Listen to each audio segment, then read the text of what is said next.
이거를 놓치셔서 변제금 미납으로 개인회생이 폐지되시는 분들이 꽤 있습니다. 그때 법적으로 면책이 되는 겁니다. 뭐 다 끝나고 그러면은 블랙스톤 카페 후기는 언제 쓰죠?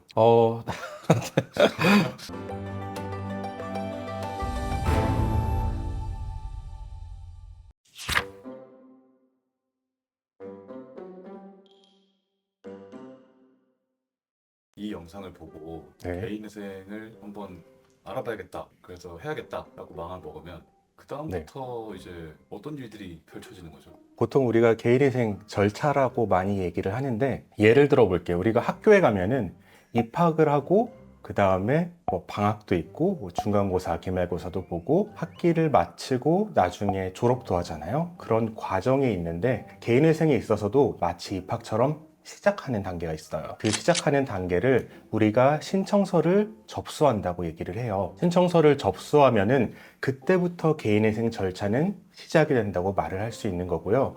그 신청서를 토대로 법원이 제출한 자료에 대해서 검토를 시작하게 됩니다. 이 신청서를 제출하는 날은 의뢰인이 저희 사무실에 오셔서 저희와 계약을 체결한 날로부터 보통은 2주 뒤, 조금 사무실이 바쁠 때면 3주 뒤, 이때쯤 신청서를 제출하게 되고, 그러면은 이제 내가 개인회생 절차가 본격적으로 시작이 됐구나 라고 인식을 하시면 됩니다. 당장에 신청서 이러면은 뭔가 딱딱한 종이 네. 서류인데 그런 거 되게 뭔가 쓰기 싫은 것 같은데 네. 보통 그럼 사무실에서 해주는 건가요? 예. 저희가 사무실에서 신청서 작성하는 걸 도와주는 변호사의 업무를 하기 때문에 저희가 수임료를 받는 거고요. 의뢰인들은 저희가 요청드리는 자료만 하나하나 전달해 주시면 됩니다. 그 다음으로 의뢰인들이 참 궁금해하는 것 중 하나가, 내가 이렇게 개인회생을 신청했는데 과연 그 독촉조나 추심은 언제 멈추는가, 이거를 굉장히 궁금해하고 가장 간절하게 바라세요. 법적으로는 추심이 금지되는 날은 금지 명령이 내려지는 날인데,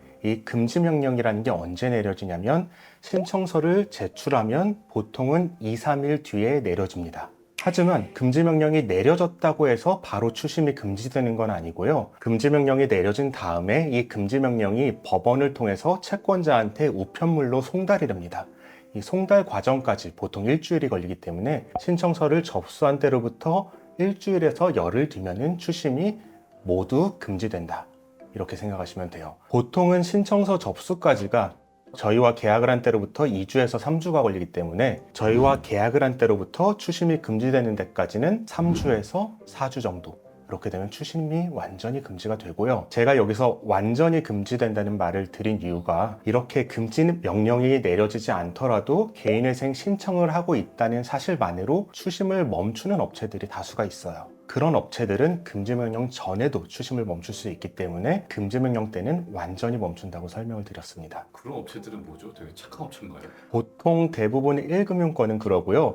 착하다기보다는 현명하거나 아니면 효율적인 업체라고 할 수가 있는데, 개인회생을 신청한 사람한테 아무리 독촉을 하더라도 돈을 받을 수 있는 방법은 없어요. 그걸 알고 있기 때문에 굳이 독촉하는 노동력을 들이지 않는 거죠. 그 다음으로 또 많이 궁금해하는 절차, 또는 그 다음으로 오는 중요한 절차가 첫 변제금을 납입하는 거예요. 개인회생이라는 거는 원칙적으로 36개월 동안 변제금을 납입하면은 남은 채무를 면책시켜주는 제도이기 때문에 언제부터 납부하느냐가 중요한데요. 납부하는 날은 우리가 흔히 듣는 개시결정일이나 인가결정일과는 아무런 관계가 없고요. 신청일과 관계가 있습니다. 신청일로부터 90일 뒤, 대략적으로 3개월 뒤부터 첫 납부를 시작할 의무가 발생합니다. 예를 들어서 4월 1일에 신청서를 접수했다. 4월, 5월, 6월을 거치고 7월 1일에 처음으로 변제금을 납부할 의무가 발생을 합니다. 그런데 여기서 유의하셔야 될 게, 의무가 발생했다고 제가 말씀드리는 이유가, 의무는 발생하지만 대부분의 경우에는 이때 변제금을 낼 수 있는 계좌가 준비되질 않아요. 이 계좌라는 것은 개시명령이라는 것을 받으면 가상계좌, 내가 변제금을 납부할 계좌가 열리는데, 그 전에는 계좌는 나오지 않더라도 변제금을 납부할 의무가 있으니까 그 변제금을 미리 모아두셔야 돼요. 다시 예를 들면은 3월 1일에 접수를 하면은 3, 4, 5월이 지나고 6월 1일에 처음으로 변제금을 납부할 의무가 발생했는데, 개시결정은 8월 1일에 나오는 경우가 있어요. 그러면 8월 1일에 8월치 변제금만 내면 되는 게 아니라 6월, 7월, 8월 세 달치의 변제금을 한 번에 내셔야 돼요. 이거를 놓치셔서 변제금 미납으로 개인회생이 폐지되시는 분들이 꽤 있습니다. 마지막으로 중요한 절차는 언제 끝나느냐예요. 내가 개인회생을 시작을 했어요. 접수한 때로부터 시작이 되는데 언제 끝나느냐?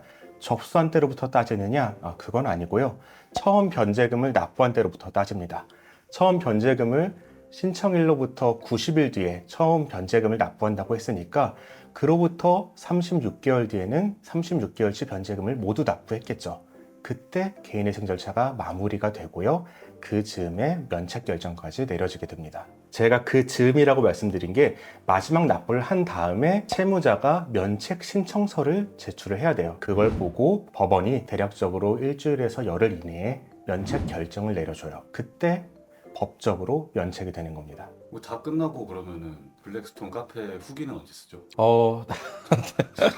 후기는 제가 종종 후기 작성해 주시면은 이벤트를 해드릴 때가 있어요. 이렇게 좋은 후기 작성해 주신 분께 상품권을 드리거나 뭐 치킨 상품권을 드리거나 이런 경우가 있는데 그때쯤 이렇게 노리고 계시다가 작성해 주시면은 이벤트 참여도 하시고 저희에게 혹시라도 고마운 마음이 있으셨다면은 직원들 격려도 해주실 수가 있고요. 중요한 절차잖아요. 네, 맞습니다. 중요한 절차입니다. 카페 후기 되게 많지 않나요? 네, 카페 후기가 많아서 뭐 이 영상 보시는 분도 저희 사무실에 어떻게 일을 하는지 궁금하시면은 저희 카페에 들어오셔서 후기를 보셔도 좋을 것 같습니다.